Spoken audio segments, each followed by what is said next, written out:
Chicken షీక్ kebab Taco అయితే తెప్పించుకున్నానండి. So pictures అయితే చాలా అమేజింగ్గా చూపించారు. చూడండి లోపల ఏం లేదు.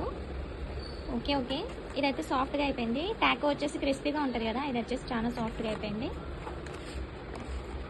రెస్టారెంట్ అనమాట ఇది వచ్చేసి.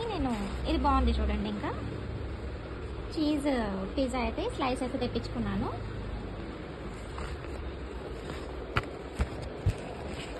అయితే రెండు కలిపి కూపన్స్ అవి వేసి 200 బిలోనే అయ్యింది.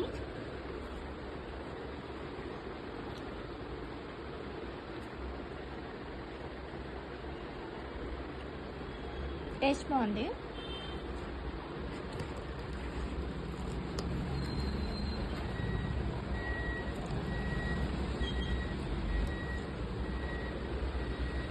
బాగున్నాడు.